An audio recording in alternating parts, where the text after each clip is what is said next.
안녕하세요. 장동훈 변호사입니다. 오늘은 아동복지법 위반 중에 아동에 대한 강요죄에 대해서 살펴보도록 하겠습니다. 실제 사례를 제가 살펴볼 텐데요. 이제 일반인들이 아동이라고 하면 그리고 뭐 미성년자라고 하면 통상 어떤 정도의 나이가 해당되는지 아마 자세하게 모르실 수도 있습니다. 이게 해당이 돼야 이거에 대해서 한번 살펴볼 수밖에 없을 텐데요. 일단 당해 사안은 어플리케이션, 이를테면 수다라는 어플리케이션이 있을 것인데 그 중에서 이제 영상 통화를 한다거나 뭐 이렇게 대화를 한다거나 하는 이런 어플리케이션이 있습니다. 그래서 이것을 통해서 서로 음란한 사진을 보낸다거나 아니면은 서로 영상 통화를 해서 음란한 행위를 시킨다거나 하는 이런 것이 문제가 됐던 사례입니다. 당해 사안에서는 이제 미성년자에 해당되는 사안이었는데 이 피해자가 미성년자임을 알 수 없었던 상황이었습니다. 이를테면 이제 마스크를 쓰고 있어서 실제로 이 미성년자인지 확실히 알 수 없었던 상황이었는데요. 그래서 물론 문자로 주고받는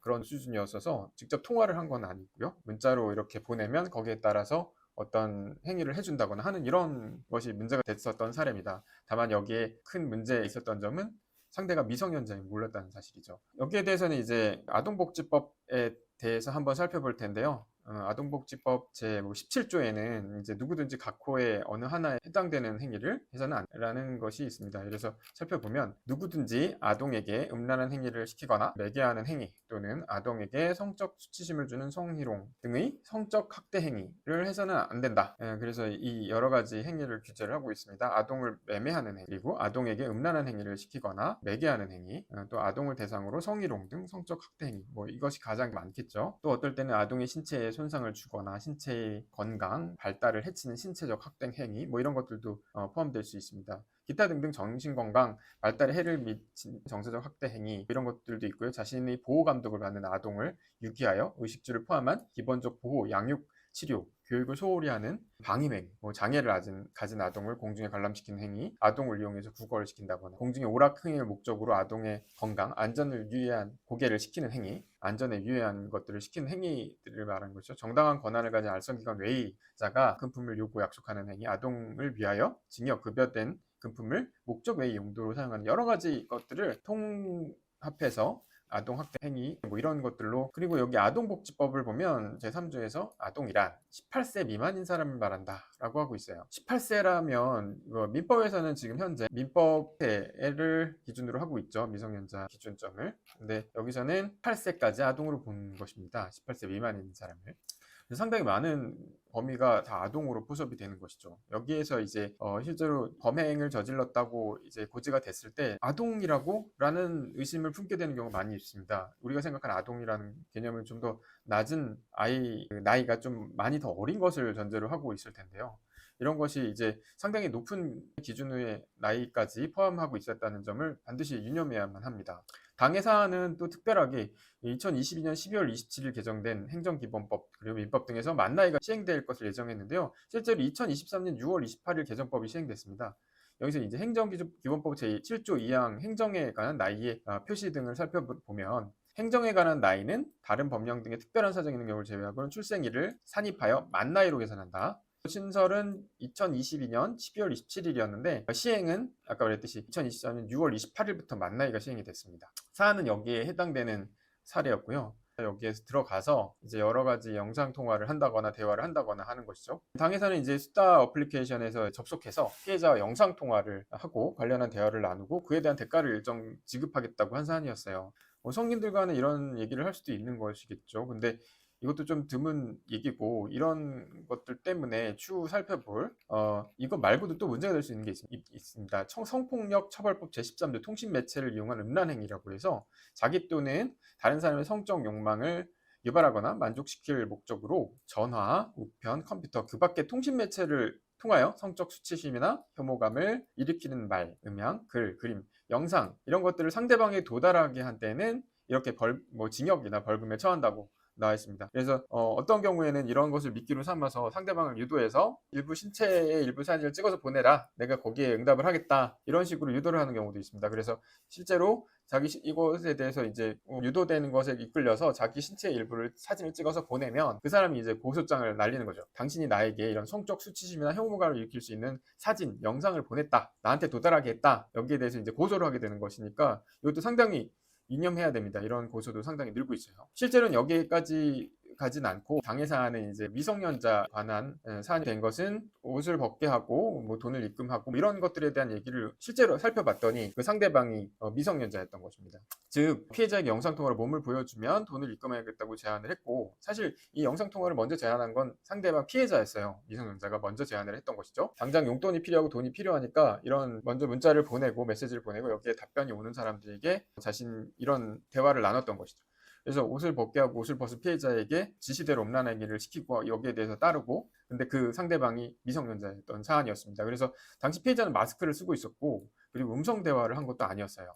따라서 이제 상대방이 미성년자임을 전혀 알 수가 없었던 사안이었습니다. 근데 당해 이제 실제로 그 미성년자 인적사항을 보니 나이는 이제 만 16세였다. 근데 지금 아까 살펴봤듯이 이제 이 아동이란 이제 18세 미만이거든요. 그래서 여기에는 이제 해당될 수밖에 없었던 사안인데, 실제로 이제 마스크를 쓰고 있었기 때문에 미성년자임을 인식하지 못했다라는 주장을 했었어요. 여기 논란이 계속됐던 거죠. 참작할 사항으로서는 휴대폰 영상 통화가 선명하지 않은 화질의 상태였고요. 마스크로 얼굴 대부분을 가리고 있었던 피해자만 보였던 것이죠. 그리고 지금 여기 보시다시피 수다라는 앱을 설치를 하게 되면 여기 만 18세 이렇게 제한이 있습니다. 그래서 만 18세 이상 부분이 문제가 될 수 있는 것이죠. 18세 이상만 들어갈 수 있다는 것인데요. 여기 이제 이렇게 깔고 익명의 새로운 친구를 만들기, 뭐 이런 남사친, 여사친, 뭐 이런 것들을 제공하는 이런 어플리케이션이었습니다. 그래서 여기 다시 살펴보면 정보를 기재해 놓은 어플리케이션 수단은 성인 인증이 필요했던 것이죠. 아까 말씀드렸듯이 18세 이상의 성인 인증이 필요한 것이고요. 공개된 프로필에는 이제 피해자 나이가 실제 어떤 16세가 아닌 자신이 기입한 18세로 기재되었던 사안이었어요. 일반인 입장에서도 이제 피해자가 18세라고 믿을 수밖에 없었던 구조였었던 것이죠. 피해자와 이제 영상 통화 시에도 나이에 대한 얘기는 전혀 나누진 않았었어요. 나이에 대한 것이 궁금하지도 않았고, 단지 이제 상대방의 인적 그 몸에 대한 이런 것들을 이제 영상 통화를 하고 뭐 이런 것들에 대한 것이었지, 나이를 추측하거나 판단할 수 있는 소품이나 배경이 영상 화면에 전혀 보이지 않았다는 것이었습니다. 나아가서 피해자 역시 얼굴을 마스크로 가렸고 특별히 아동으로 인식될 만한, 눈에 띌 만한 신체적, 외견적 특성을 찾기는 어려웠습니다. 뭐 화장이나 뭐 옷을 입은 거나 이런 것들이 전혀 미성년자임을 인식할 수 있는 단서가 될 수는 없었던 것이죠. 그리고 정황상 아동이라는 점을 식별하기 매우 어려웠다는 점, 이런 것들을 주장을 했었습니다. 사실 피고인이 범행의 상대방 피해자가 아동인 점에 대해서 인식하지 못했던 것을 주장했던 것인데, 당해 사안에서는 뭐 이런 점 저런 점이 판사님 앞에서 부당하다라는 점을 주장하는 그런 범죄 유형 형태라고 보기는 쉽진 않습니다. 왜냐하면 이제 여러 사람들의 인식이 이 성범죄나 이런 성추행이나 이런 것들에 대해서 판사님 앞에서 이 피해자 일관된 진술을 적극적으로 이제 반박할 수 있는 주장을 한다는 건 상당한 위험이 따릅니다. 만약에 여기에서 실패하게 되면 더 많은 그 처벌을 받을 수 있다는 위험성이 있기 때문이죠. 그래서 당해 사안에서는 더군다나 상대방이 실제 나이는 미성년자이고 아동에 해당이기 때문에 우선 이제 피해자와 원만한 합의를 주력했습니다. 그래서 피해자 국전이 이런 경우 선정이 되는데, 피해자 국전 변호사님과 긴밀하게 이제 반성의 의사와 그리고 피해자에 대한 사과, 이런 것들을 이렇게 말씀을 드려서 아주 적극적으로 이제 협력을 요청을 하고, 다행히도 상대방 측 부모님과 피해자가 여기에 이제 응답을 해서 원만한 합의를 보게 됐습니다. 그럼에도 불구하고 이 사안에서는 이제 징역 8개월이 넘는 형을 선고받을 수밖에 없었는데요. 무엇보다도 중요한 점은 당사자가 아동에 해당하는 나이가 18세 미만이었던 점에 대한 부분이 가장 주된 이슈였는데, 민법상 성년보다 적은 나이긴 하지만 1살 차이밖에 안 되죠. 성년과 나이 차이가. 그리고 이렇게 합의를 했음에도 불구하고 실형을 선고받는 사례가 많다는 점을 무시할 수 없습니다. 즉 미성년자를 보호하고 있는 어떤 이제 정책적인 측면에서 이런 범행을 규정을 하고 그리고 여기에 대한 처벌을 하기 때문에 이런 범죄와 연관될 우려가 있는 행위는 상당히 불리할 수밖에 없는 구조입니다.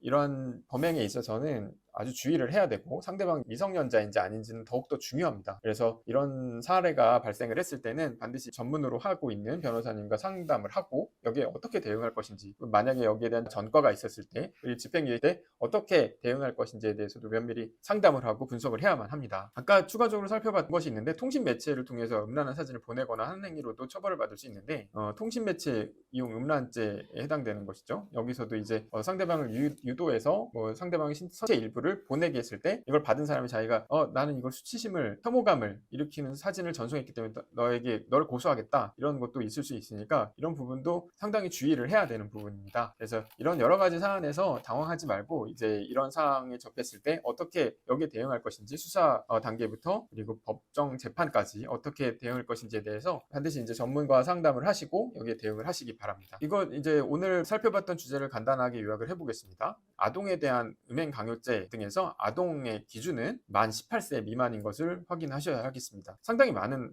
미성년자 내지 아동에 해당하는 연령대가 이런 앱을 통해서 용돈을 벌거나 하는 동기가 있을 수 있으니까 이건 조심하셔야겠습니다. 그리고 설령 아동임을 인식하지 못하였다고 해도 이해 몰랐다 이렇게 주장하는 건 상당히 위험한 주장이 될 수 있습니다. 일단 이 기소가 되고 법정에 들어섰을 때 많은 이제 선입견과 부딪혀야 되는데 여기에 대해서 정말 면밀하게 주장할 수 있는 알바가 있는지 그리고 내가 정당한 사회 위법성 조각 사유가 있는지 이런 것들 주장하기는 너무나 어려운 구조이기 때문입니다. 그리고 이제 종전에 동종 전과가 없었다. 그리고 또 피해자와의 합의 이런 거 정말 중요합니다. 그리고 이때 피해자의 인적 사항들 개인 정보 해야 되기 때문에 피해자 국선 변호사가 선정이 되는데요. 쉽지 않은 구조인데 이런 구조를 이해를 하시고 그리고 여기에 전문적인 변호사 상담을 해서 이 사건을 잘 해결할 수 있도록 방법을 강구하셔야겠습니다. 이상 장동훈 변호사였습니다. 또 다른 주제로 만나 뵙겠습니다. 감사합니다. 안녕하세요. 장동훈 변호사입니다. 오늘은 아동복지법 위반 중에 아동에 대한 음행 강요죄에 대해서 살펴보도록 하겠습니다. 실제 사례를 제가 살펴볼 텐데요.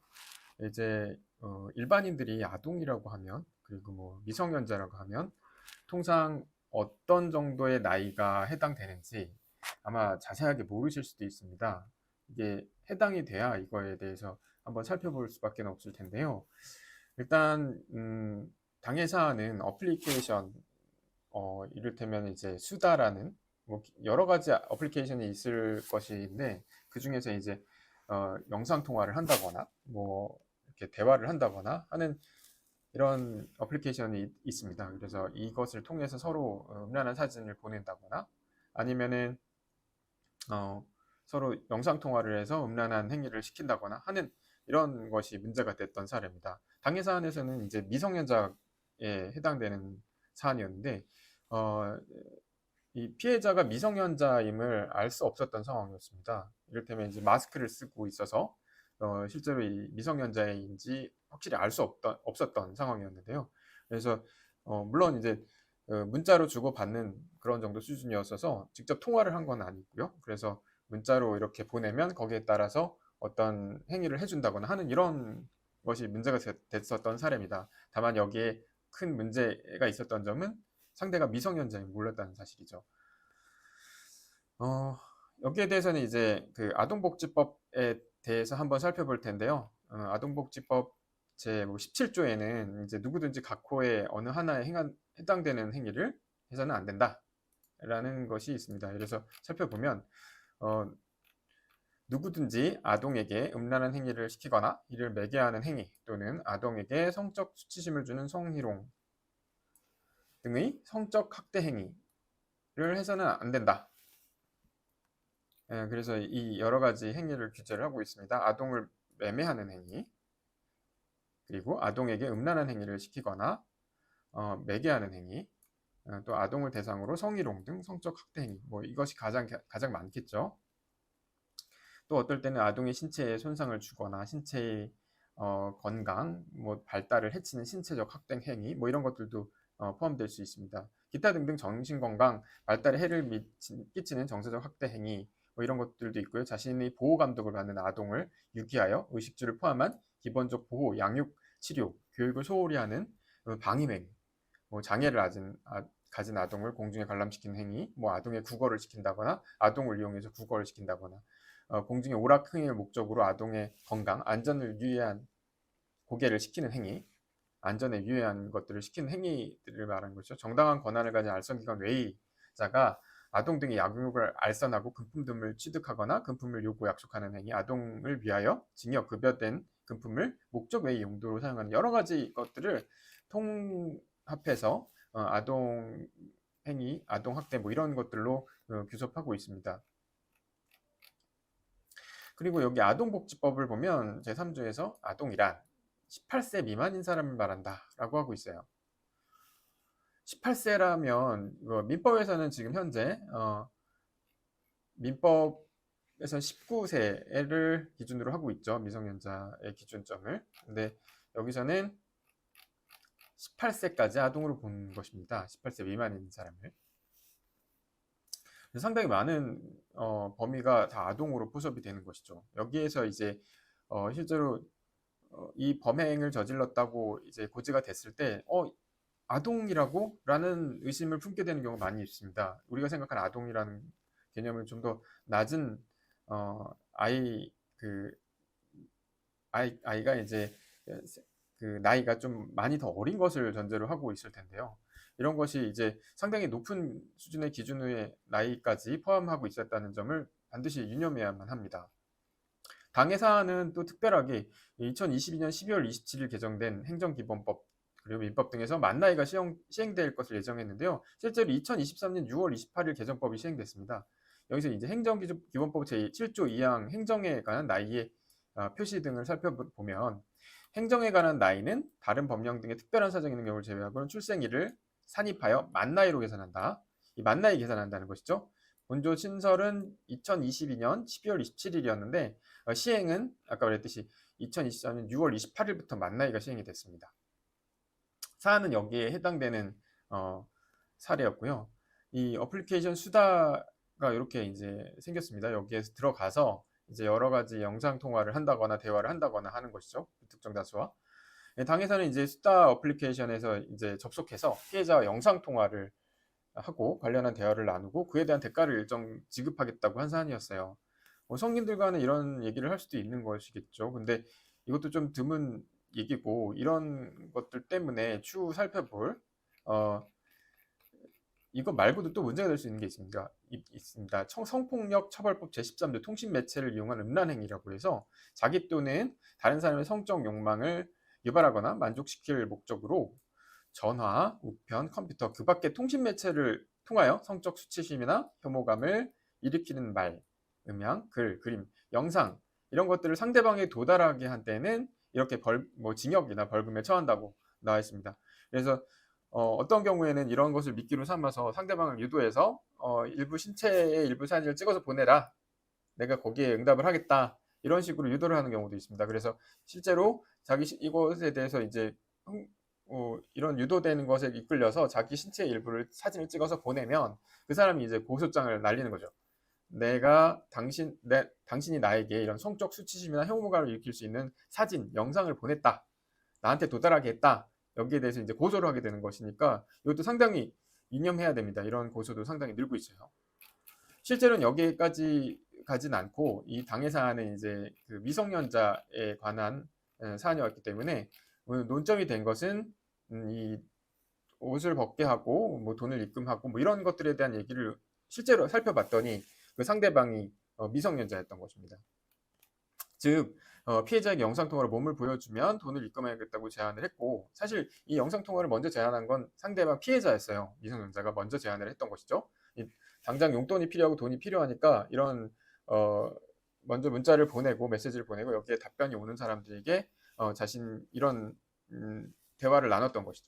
그래서 옷을 벗게 하고 옷을 벗은 피해자에게 뭐 지시대로 음란행위를 시키고 여기에 대해서 따르고 근데 그 상대방이 미성년자였던 사안이었습니다. 그래서 당시 피해자는 마스크를 쓰고 있었고 그리고 음성 대화를 한 것도 아니었어요.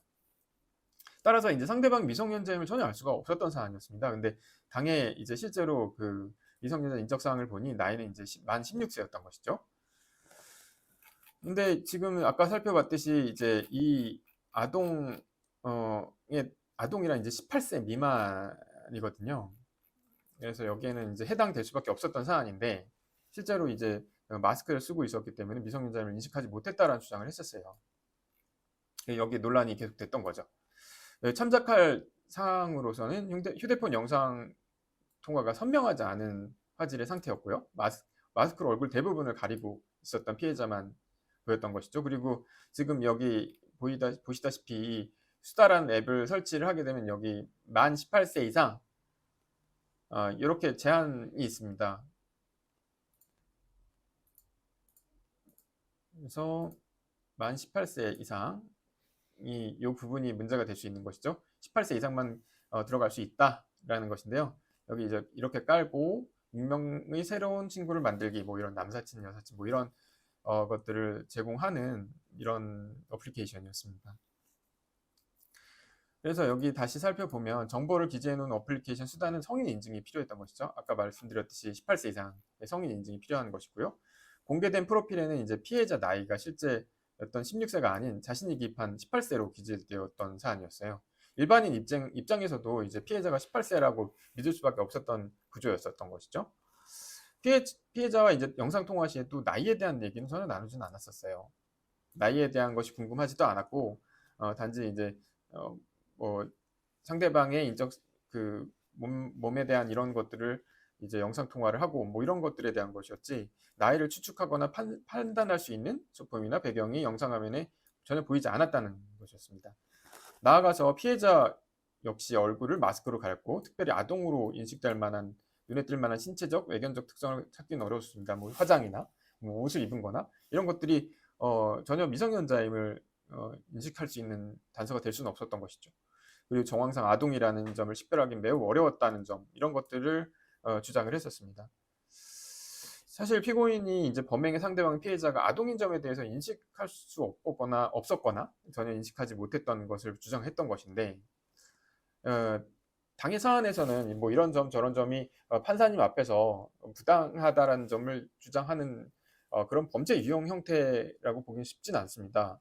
왜냐하면 이제 여러 사람들의 인식이 이 성범죄나 이런 성추행이나 이런 것들에 대해서 판사님 앞에서 이 피해자 일관된 진술을 적극적으로 이제 반박할 수 있는 주장을 한다는 건 상당한 위험이 따릅니다.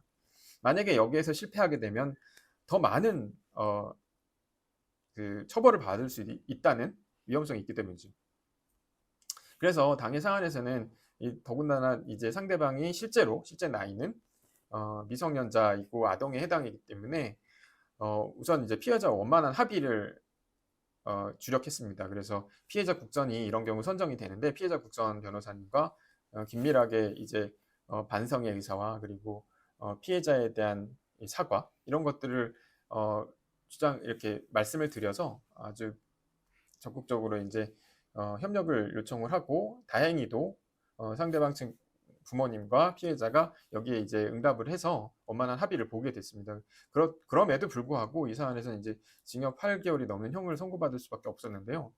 무엇보다도 중요한 점은 당사자가 아동에 해당하는 나이가 18세 미만이었던 점에 대한 부분이 가장 주된 이슈였는데, 민법상 성년 19세보다 적은 나이긴 하지만 한 살 차이밖에 안 되죠. 성년과 나이 차이가.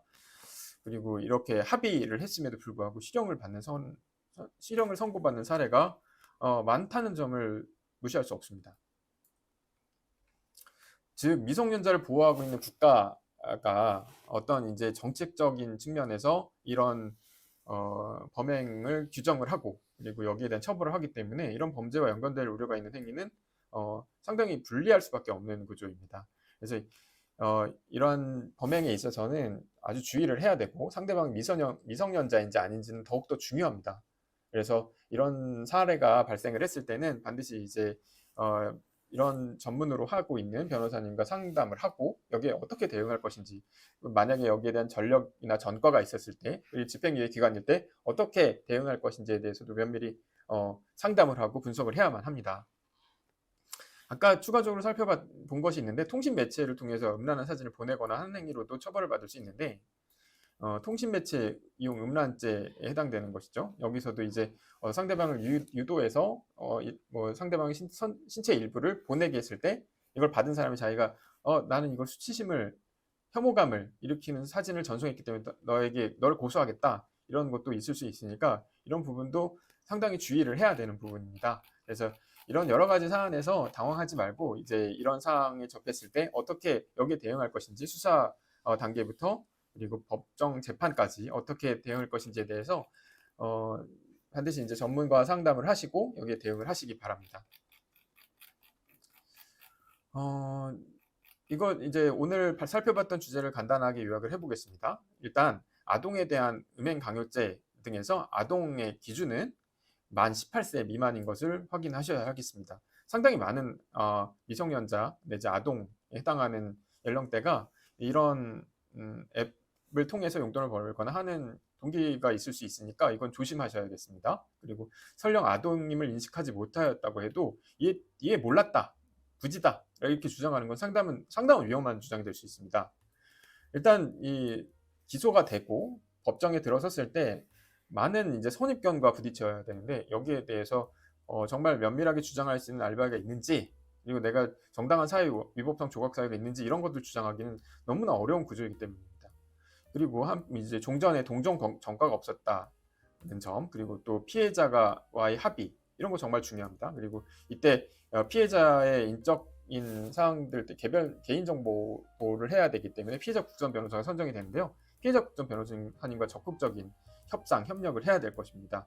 쉽지 않은 구조인데 이런 구조를 이해를 하시고, 그리고 여기에 전문적인 변호사 상담을 해서 이 사건을 잘 해결할 수 있도록 방법을 강구하셔야겠습니다. 이상 이제 장동훈 변호사였습니다. 또 다른 주제로 한 번 더 만나 뵙겠습니다. 감사합니다.